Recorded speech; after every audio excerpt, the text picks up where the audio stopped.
tel que c'est prévu la rentrée principale sur le plan, mais pour pouvoir mieux exécuter, mieux exploiter l'espace, j'avais prévu mettre la rentrée par là.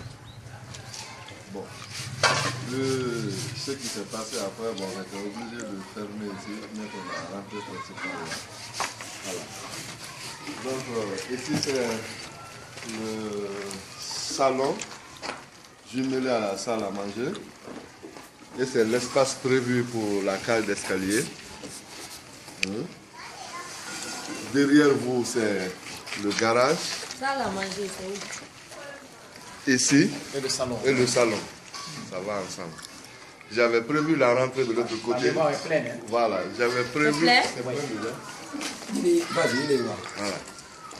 Voilà. Ouais. Donc c'est vu ça que j'avais prévu fermer ici, mettre une fenêtre, mettre la rentrée de l'autre côté. Hein? C'est absolument plein. On a pris encore. Vas-y, vas-y. D'accord. Vas-y. Ok. Donc c'est, comme je le disais, c'est vu ça que j'avais prévu la rentrée par là. Donc pour pouvoir exploiter l'espace là, comme la salle à manger. Voilà. Et la cage d'escalier est prévue ici, normalement, sur l'espace là. D'accord. Là, le début de l'escalier, ça commence au mur. Il y a un palais de repos et on remonte vers la dalle. D'accord. Ça, c'est une toilette visiteur. Une toilette visiteur, on peut voir.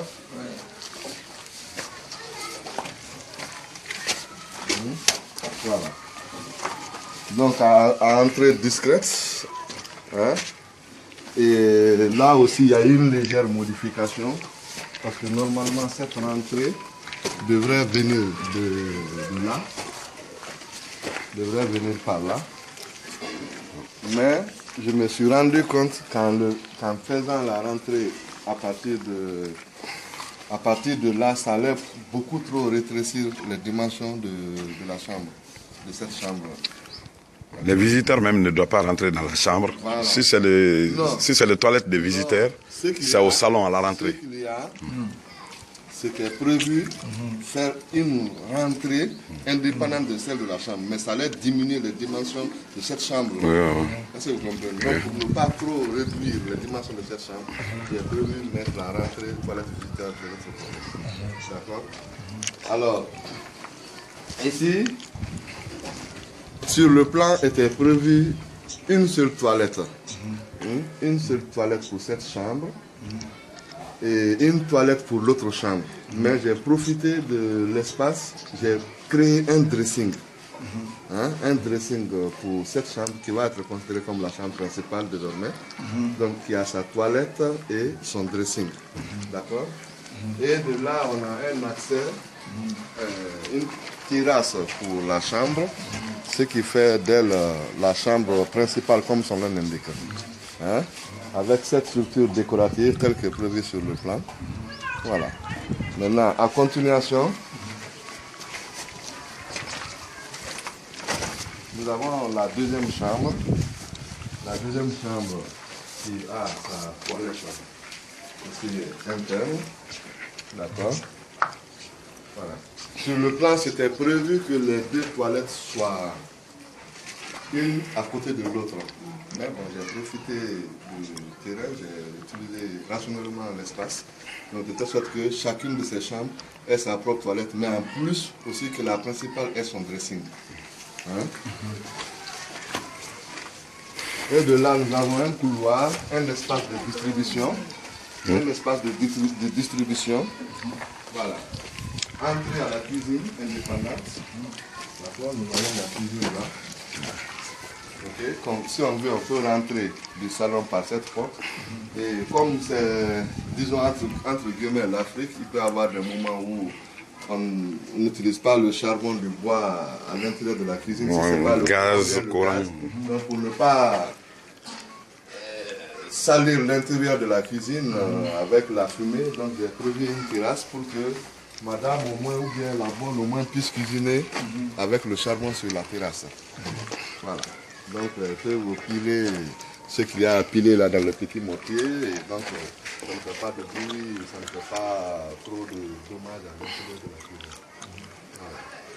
Donc, en Europe, non, c'est un peu différent parce que tout se fait à l'intérieur dans une cuisine interne. C'est ça. Voilà. Maintenant, là où se trouve le lit, là où il y a un lit, je l'appellerai comme ça, beau, parce que le beau dit qu'il veut qu'on ait un couloir. Je l'ai dit la dernière fois, on va voir les possibilités d'avoir un couloir, mais bon, je ne veux pas qu'on fasse quelque chose à l'imprévu qui puisse nous être très difficile d'exécuter, parce que le plan il a commencé à être exécuté depuis la fondation. Donc dire de faire une modification, par exemple me dire de réduire les dimensions de ce salon-là et mettre un couloir, ça va. Non seulement en mettant un mur là, il n'y a rien en bas.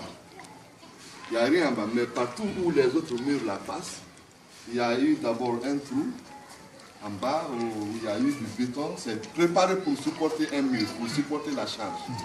Donc vouloir déplacer ou bien créer un mur sur le vide, c'est pratiquement trop risqué et c'est pas bon. D'autres le font, hein, d'autres le font, mais je ne le conseillerais pas.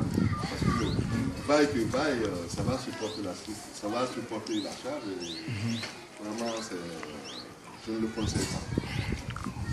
Donc le problème, c'est exactement là où nous sommes. Vous voyez, l'autre jour, j'étais venu, quand je vous ai appelé avant-hier soir, j'ai vu les dimensions du garage. Si on veut faire un couloir, au moins il faut qu'au minimum, ça soit entre 1 mètre et 1 mètre 20. Donc si on soustrait 1 mètre 20 de cette dimension-là, pratiquement une voiture ne pourra pas rentrer. Donc, et vu ce qui est là aussi, prendre un couloir de là, alors pour venir par exemple ici, pour que quelqu'un, quand tu rentres du garage, tu puisses accéder là-bas. Bon, c'est en tout cas des possibilités que nous allons analyser tous ensemble. Bon, sinon, moi personnellement, ce plan, il n'a aucun type de problème. Il n'a aucun type de problème. Chaque maison a son style, chaque maison a son mode de conception propre à lui. Alors, il y a d'autres qui aiment qu'il est couloir, il y a d'autres qui n'aiment pas qu'il est couloir. De toutes les façons, ce qu'on veut, il faut qu'on le dise dès le tout départ pour que déjà à partir du sous-bâtiment, sous-sol même, qu'on le prévienne, qu'on le tienne en compte. Sinon, bon, une fois à la surface, si on dit on va faire ça risque de jouer sur le bâtiment. Voilà, c'est ce que je peux dire pour le moment. Vous allez m'accompagner et faire un tour de l'ensemble, vu de l'extérieur. Vue de face.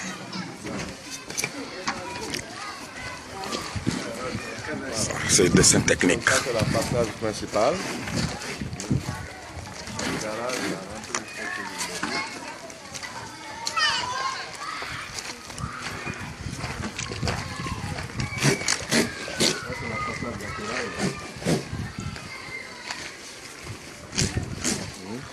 Latérale.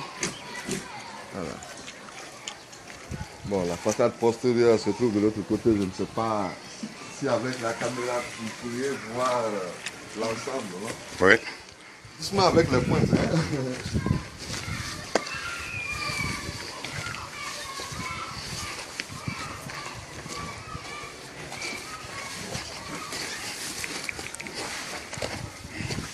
Ça c'est la façade postérieure.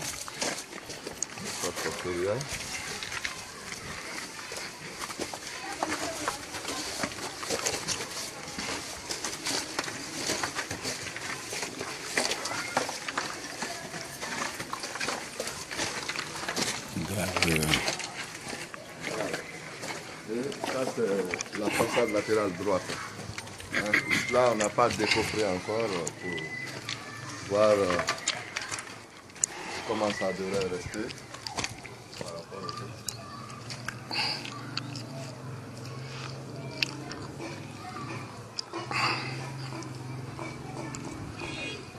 C'est le poteau de la maison. Vous savez ce que vous me disiez par rapport à la fondation? Oui. Quand on me dit que ça c'est... Par endroit, c'est-à-dire on cherche à niveler la maison, à mettre la maison à niveau. La rentrée peut-être c'est là où il a vu. Ouais, c'est là. Mais que comme c'est au même